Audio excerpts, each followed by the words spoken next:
예, 우리 귀한 찬양 감사를 드립니다. 은혜의 단비가 우리 성도님들 가정 충만히 내리시기를 주님의 이름으로 축원합니다. 오늘은 종교개혁주일입니다. 우리 개신교의 첫 출발을 기념하는 주일이기 때문에 굉장히 의미가 있는 그런 주일입니다. 종교개혁 설교를 위하여 여러 가지 자료를 모으고 또 교회 역사도 정리하다가 문득 그런 생각이 들었습니다. 종교개혁의 의미 중에 가장 중요한 것 중에 하나가 성경의 본질을 회복하자, 이런 의미가 있어요. 그래서 가만히 생각해 보니까 성경의 핵심은 하나님의 사랑이 아닌가, 이런 생각이 들었고, 그래서 오늘 종교개혁 주일인데 하나님의 사랑에 대해서 말씀을 전하는 것이 좋겠다, 이런 생각이 들어서 오늘 말씀을 준비했습니다. 우리나라에 전해 내려오는 이야기 중에 평강공주와 바보온달 이야기가 있습니다. 고구려 평강왕 때 집안이 너무 가난해서 국어를 하면서도 어머니를 봉양하던 그런 효자가 있었지요. 이 효자는 참 그렇게 볼품이 없었을 것입니다. 다들 바보라고 불러서 바보온달이라 불렀습니다. 평강왕에게 공주가 있었는데 어려서부터 자주 울었습니다. 왕은 공주의 울음을 그치게 할 요량으로 너 이렇게 계속 울면 바보온달에게 시집 보내겠다 하는 말을 하죠.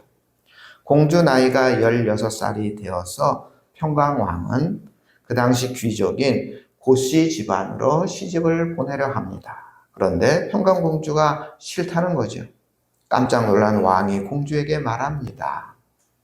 그러니까 이 평강공주가 이 고씨네 집안에 시집가라고 하니까 이 평강공주가 놀라서 왕에게 이렇게 말했다 그래요. 아버님께서 항상 저에게 너는 커서 온달에게나 시집가라 말씀하셨는데 이제 와서 왜 아버님 말을 바꾸려 하십니까? 평민들도 거짓말을 하지 않는데 하물며 대왕께서 말을 바꾸시면 되겠습니까? 이렇게 평강공주가 아버지에게 항의했다는 거죠. 그래서 평강공주가 바보온달에게 시집가고 바보온달은 나중에 온달 장군이 되었다 하는 이야기, 우리가 어려서부터 잘 들어온 이야기입니다. 이 이야기 삼국사기에 나오는 이야기인데 이 두 사람이 어떻게 신분의 차이를 극복하고 잘 살 수 있었을까? 우리 성도님들이 잘 아시는 것처럼 평강공주가 바보온달을 잘 이끌어서 바보온달이 장군이 된 것입니다. 그래서 저는 이런 생각을 해봤습니다. 이건 사랑의 힘이겠다. 바보온달의 입장에서 한번 생각해 보십시오. 평강공주는 자기와 결혼할 아주 그런 신분이 아니죠. 대단한 사람이죠. 자기를 사랑할 사람이 아니에요. 공주잖아요. 그럼에도 왕궁을 버리고 자기와 결혼해서 정말 누추한 곳에서 정말 한 분뿐인 노모를 모시고 살아갑니다. 바보온달은 이 평강공주의 사랑이 너무나 고마워서 평강공주가 하라는 대로 최선을 다한 것이겠죠. 성경에 보면 죄의 누더기 옷을 입고 있는 인간을 사랑한 분이 있습니다. 바로 하나님이죠. 하나님은 거룩하시고 전능하신 분이기 때문에 우리 인간을 사랑할 수가 없습니다. 동감하시겠지만 인간은 태어날 때부터 죄의 본성을 가지고 죄를 지으며 태어나고 그렇게 우리는 죄를 지으며 살아갑니다. 하나님이 죄인인 인간을 사랑하신다는 것은 그래서 말이 성립이 안 됩니다. 그럼에도 하나님은 우리 인간을 사랑하셨습니다. 하나님은 인간을 적당히 사랑한 것이 아니라 사랑하는 척한 것이 아니라 진정으로 너무너무 사랑하셨습니다. 그래서 오늘 성경 말씀이 굉장히 중요한 말씀인데요. 우리 화면을 보실까요? 우리 함께 읽어보겠습니다. 하나님이 세상을 이처럼 사랑하사 독생자를 주셨으니 이는 저를 믿는 자마다 멸망치 않고 영생을 얻게 하려 하시니. 교회를 어느 정도 다니신 분들은 요한복음 3장 16절 이 말씀을 누구나 다 잘 알고 있고 또 암송하고 계시는 말씀입니다. 이 구절이 굉장히 짧은데 이 짧은 구절에 이 신구약 성경을 대표하는 그러한 중요한 단어들이 다 들어가 있습니다. 여러분 밑줄 친 거 보시면 하나님이라는 단어, 세상이라는 단어, 사랑이라는 단어, 독생자, 믿는 자, 멸망, 영생, 이것이 다 이 신학의 아주 깊은 주제들입니다. 하나님이 세상을 이처럼 사랑하사 독생자를 주셨다는 말씀은 하나님의 사랑이 예수 그리스도를 통하여 우리에게 나타났다, 그런 뜻입니다. 하나님이 세상을 얼마나 사랑하시는지, 세상이라는 것은 세상의 모든 인간을 말하는 것입니다. 하나님이 세상을 얼마나 사랑하시는지 독생자 예수 그리스도를 보내주셔서 십자가에 못 박혀 돌아가신 것을 보면 우리가 알 수가 있습니다. 하나님이 우리를 사랑하신다는 것은 오늘 성경에서 제가 이처럼은 좀 크게 쓴 것 같지 않아요? 예, 이처럼이라는 단어를 제가 좀 크게 썼는데 별로 티는 안 나는 것 같지만 이처럼이라는 단어가 굉장히 중요하다는 생각이 제가 들었습니다. 예. 하나님이 이처럼 사랑하셨다, 이 말은 너무 사랑하셨다는 말, 최고로 사랑하셨다는 말, 한없이 사랑하셨다는 말, 말로 표현할 수 없을 만큼 사랑하셨다는 말이 이처럼이라는 단어 안에 들어 있습니다. 그래서 우리가 요한복음 3장 16절을 읽을 때 평범하게 읽으면은 그 내용이 우리에게 잘 전달이 안 되고 무엇을 힘을 주어 읽어야 되느냐?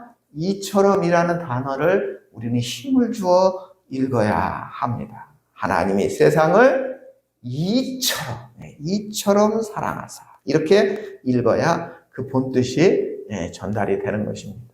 우리 이처럼을 강조해서 우리 한 번 더 읽어보겠습니다. 하나님이 세상을 이처럼 사랑하사 독생자를 주었으니 이는 저를 믿는 자마다 멸망치 않고 영생을 얻게 하려 하십니다. 하나님이 우리를 이처럼 사랑하셨다는 것은 독생자이신 예수 그리스도를 보내주신 것에서 알 수 있고요. 사실 천지를 창조하실 때부터 하나님은 우리를 이처럼 사랑하셨습니다. 하나님이 이 천지를 창조하실 때 세상 만물을 다 창조하시고 우리를 마지막에 창조하셨습니다. 하나님은 인간을 첫째 날 창조하시지 않고 마지막 날 창조하셨는데 이것은 인간을 이처럼 사랑하기 때문입니다. 교회 학교에서 천지 창조에 관해서 전도사님이 학생들에게, 어린이들에게 열심히 가르쳤습니다. 하나님이 첫째 날에는 빛을 만드시고 둘째 날에는 하늘을 만드시고 셋째 날에는 바다를 만드시고 어린이들에게 잘 가르치고 마지막에 사람을 만드셨어요. 전도사님이 다 가르친 다음에 아이들에게 묻습니다. 하나님이 세상을 창조하실 때 왜 사람을 맨 마지막에 창조하셨을까요? 그러자 한 아이가 손을 번쩍 들더니 전도사님, 하나님이 사람을 사랑하시기 때문에 제일 첫날 만드셨다면 우리를 제일 처음 만드셨다면 우리가 어떻게 살아갑니까? 빛도 없고 하늘도 없고 나무도 없고 공기도 없는데 하나님은 우리를 가장 귀하게 여기시니까 우리가 살아갈 준비를 다 마치시고 맨 마지막에 우리를 만드신 거예요. 정말 요즘 아이들 똑똑합니다. 하나님은 사람을 너무 사랑하시기 때문에, 사람을 귀히 여기시기 때문에 아무런 걱정 없이 살아가도록 모든 것을 다 준비해 주신 다음에 맨 마지막에 우리를 만드셨습니다. 하나님은 우리를 너무나 사랑하셔서 예수님을 보내주셨을 뿐만 아니라 예수님을 믿는 모든 사람들에게 구원을 얻게 하셨습니다. 저는 이것이 얼마나 기가 막히게 좋은 것인지 생각하면 생각할수록 감사할 수밖에 없습니다. 죄인인 인간이 죄에서 구원을 얻는 길이 이 세상에는 없습니다. 인간에게는 죄를 해결할 방법도 없고 능력도 없습니다. 죄의 용서는 용서해 주시는 권한을 가진 분이 선언해 주셔야 하는데 세상에서 죄를 지으면 법정에서 판사가 선고해 주어야 해결하는 것처럼 인간의 죄는 천지의 주인이신 하나님이 선고해 주셔야 해결하는 것입니다. 하나님은 예수를 믿는 자마다 멸망치 않고 영생을 얻는다 분명하게 말씀해 주셨습니다. 고등학교에서 수학을 가르치던 선생님이 어느 날 인생의 문제가 수학 문제처럼 잘 풀리면 얼마나 좋을까? 뭐 그런 고민을 했어요. 아니, 이 인생이라는 게 정말 수학 문제처럼 이렇게 잘 풀리지가 않을 때가 얼마나 많습니까? 이러한 인생의 신비, 인생의 모든 문제를 깨닫고 싶었던 이 수학 선생님, 고민하다가 중이 되기로 결심하고 절에 들어갑니다. 그리고 스님이 되지요. 스님이 돼서 열심히 하는데, 아니, 불교계가 깨끗지 않은 것입니다. 그래서 이 스님이 이 기존 불교에 들어가서 여러 가지 개혁을 하다가 도저히 이거 안 되겠다. 그래서 내가 불교 학교를 세워야 되겠다. 그래서 불교 학교를 세워서 정말 이 불교를 좀 개혁해 봐야 되겠다. 해서 이제 불교 학교를 세우고 또 여러 가지 이제 노력을 하다가 이제 땅을 매입하는 과정 속에서 사기꾼에게 속았는데 억울하게 이 스님이 감옥에 갇히게 됩니다. 구치소에 들어간 이 스님이 간수에게 부탁합니다. 불경을 좀 넣어줄 수 없겠느냐 하고 이 간수에게 요청을 하죠. 그러자 이 간수가 성경책을 넣어줬습니다. 이 스님이 처음에는 화가 났죠. 저놈의 새끼가 나를 놀리려고 그러는구나. 화가 났지만 성경을 받아들고 이런 생각을 했다 그럽니다. 지피지기면 백전백승이라 하지 않았는가. 저걸 알고 나를 알면 백전백승이니까 그래, 성경을 읽고 연구해서 내가 기독교인을 전도하여 불자로 만들어야 되겠다 결심을 하고 감옥에서 이 스님이 성경을 열심히 읽어 나갑니다. 마태복음을 읽고 마가복음을 읽고 이렇게 성경을 읽으면서 마음이 이상해지는 겁니다. 성경을 읽으면 읽을수록 성경 말씀이 예사롭지 않다는 그런 생각이 듭니다. 그리고 누가복음을 읽는데 한 과부의 외아들이 죽었는데 예수님이 살려주신 이야기가 나옵니다. 스님이 이것을 읽으면서 아니 불경에도 이것과 똑같은 이야기가 있는데 뭐 이런 생각이 났습니다. 불경에 보면 어떤 과부가 외아들을 사랑으로 키우다가 그만 외아들이 죽습니다. 이 죽은 외아들을 안고 이 과부는 부처를 만나서 살려달라고 이 부처에게 애원을 합니다. 이 부분까지는 성경이나 불경이나 똑같죠. 그런데 그때 부처는 예수님과 다른 말씀을 하세요. 아랫마을로 내려가서 죽음을 맛보지 않은 가문을 찾아가서 그 집에 물 한 사발을 죽은 아들에게 부으면 살아나게 될 것이다. 이렇게 부처는 아들을 살리는 방법에 대해서 과부에게 알려줍니다. 이 과부는 너무나 좋아서 마을로 내려가서 죽음을 맛보지 않은 가문을 찾아다닙니다. 그런데 어디 그런 집이 있겠습니까? 없겠습니까? 죽지 않은 집안이 어디 있겠습니까? 실망하여 돌아온 그 과부에게 부처가 이렇게 이야기합니다. 이것이 인생이니라. 모든 인생은 죽음으로 끝나게 되어 있느니라. 그동안 이 스님은 이 부처님의 이 말씀, 이 불경을 읽으면서 이야, 우리 부처님이야말로 지혜롭구나 이렇게 생각을 했다는 거예요. 그런데 이 스님이 성경을 읽으면서 성경 얘기하고 불경 얘기하고 왔다 갔다 생각하다가 성경을 보면서 정신이 번쩍 들었습니다. 누가복음 7장 14절에 보면 예수님께서 이렇게 말씀합니다. 청년아 일어나라. 그러자 이 죽은 아들이 일어났습니다. 이것을 보고 스님은 진리를 깨닫습니다. 그렇구나. 석가는 죽은 자를 살릴 수 없지만 예수는 죽은 자를 살렸구나. 이러한 깨달음을 시작으로 성경을 계속 읽으면서 구원은 예수를 통해서 가능하다는 사실을 알게 되고 믿음을 갖게 되고 이 스님은 기독교인이 되고 나중에 마침내 목사님이 됩니다. 이분이 바로 전직 스님이신 김상화 목사님입니다. 예수를 믿어야 구원을 얻는다고 말하면 기독교가 너무 독선적이다. 왜 기독교만 구원을 받느냐? 모든 종교는 다 같은 것이고 다 같은 목적을 가지고 있는 거 아니냐? 이렇게 반발합니다.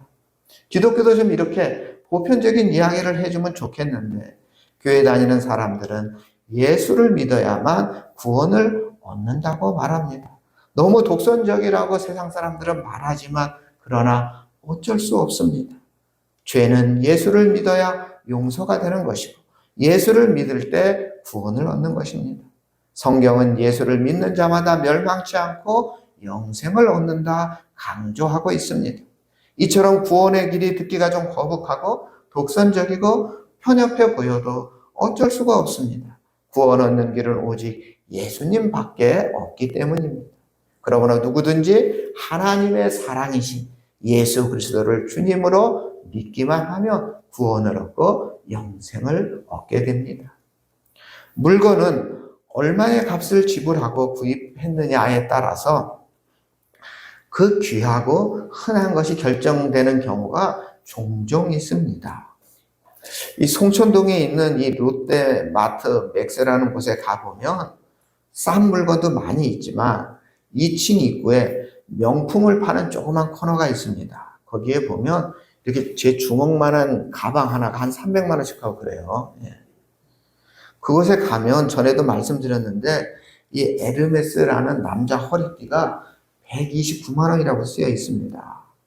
장식장 안에 있어서 제가 그걸 만져볼 수가 없었는데 만약 눈을 가리고 129만 원짜리 이 에르메스 가죽 허리띠와 10만 원짜리 백화점에서 산 허리띠를 눈을 감고 서로 만져보라고 품질을 비교한다고 한다면 어떨까요? 아마 비슷하게 느끼지 않을까요? 그런데 눈을 뜨고 그 가격을 보고 그리고 만지면 어떨까요? 네? 눈을 뜨고 그 가격을 보고 이거는 129만 원, 이거는 10만 원. 네. 그걸 보고 만지면 어떨까요? 다를 거예요. 우리의 마음을 가격이, 우리의 마음과 눈과 촉감을 가격이 좌지우지하죠. 하나님은 우리를 이처럼 사랑하사 독생자이신 예수님을 보내주셔서 십자가에 달려 돌아가게 하심으로 우리를 구원해 주셨습니다. 그래서 구원받은 우리들은 모두 다 하나님의 아들 예수님처럼 값비싼 존재가 된 것입니다. 하나님의 사랑이신 예수님을 믿는 사람에게는 정말 말할 수 없는 값비싼 존재가 된 것입니다. 예수님을 믿는 사람은 이 세상에서 가장 귀한 분들이 된 것이고 예수님을 믿는 사람은 이 세상에서 가장 영광스러운 하나님의 자녀가 되는 것입니다. 오늘 저와 여러분이 바로 그런 값비싼 존재인 것입니다.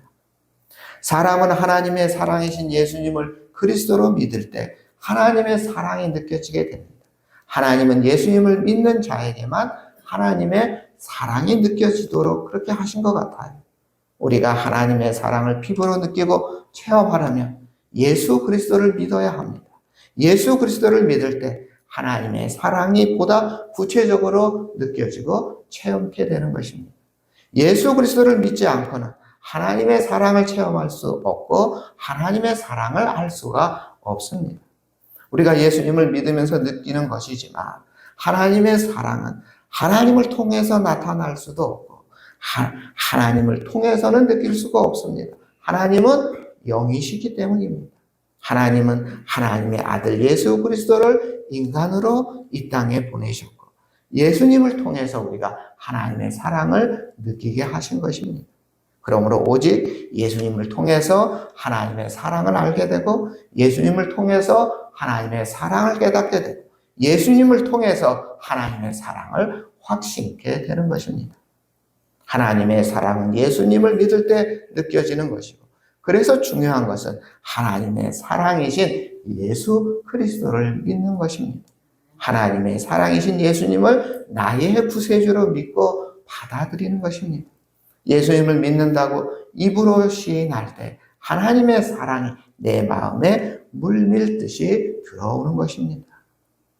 제가 대학에서 신학을 공부할 때 그 당시 칼 바르트라는 독일 신학자에 대한 연구가 마치 유행처럼 퍼졌습니다.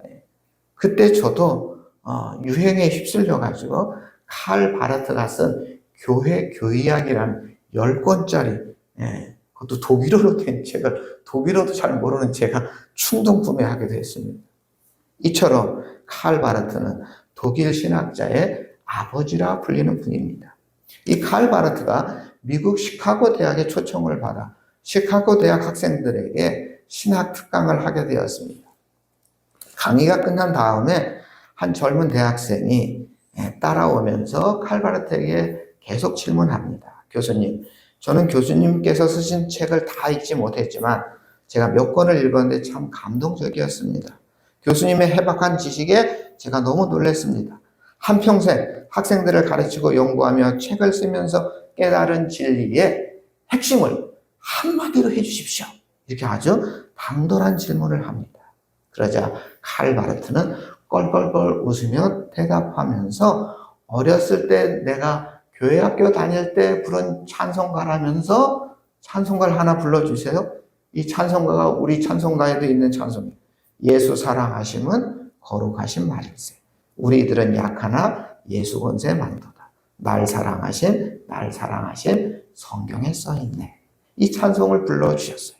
날 사랑하신 하나님의 사랑이 나의 신학의 중심이다. 이런 대답을 한 것이죠. 복음 중에 복음은 하나님이 저와 여러분을 사랑한다 하는 것입니다. 하나님이 우리를 이처럼 사랑하시기에 우리를 구원하시기 위하여 당신의 독생자를 십자가에 못 박으심으로 우리를 구원해 주셨습니다. 하나님이 우리를 이처럼 사랑하시기에 엄청난 대가를 치르시고 우리에게 구원의 길을 활짝 열어주셨습니다. 하나님의 사랑은 예수 그리스도를 통해 나타났습니다. 누구든지 예수 그리스도를 믿기만 하면 구원을 얻게 되고 하나님의 사랑을 마음껏 누릴 수가 있습니다. 하나님이 세상을 이처럼 사랑하사 독생자를 주셨으니 이는 저를 믿는 자마다 멸망치 않고 영생을 얻게 하려 하심이라 하는 말씀에 의지하여 예수 그리스도를 구세주로 믿어 영생을 얻으시고 이 땅에서 하나님 나라를 이루며 살아가는 우리 전원교회 성도님들이 다 되시기를 주님의 이름으로 축원합니다. 사랑이 많으신 하나님, 예수님을 통해서 하나님의 사랑을 나타내 주시니 하나님 감사합니다. 우리가 예수 그리스도를 믿을 때 구원을 얻게 될 줄 믿습니다. 우리가 예수 그리스도를 믿을 때 하나님의 사랑이 우리에게 임할 줄로 믿습니다. 오늘 예배드리는 우리 성도님들 모두 예수 그리스도를 믿어 구원받고 하나님의 사랑을 깨닫고 풍성한 사랑과 은혜를 누리는 하나님의 백성이 되게 하여 주시옵소서. 우리를 구원하신 예수님의 이름으로 기도드립니다. 아멘.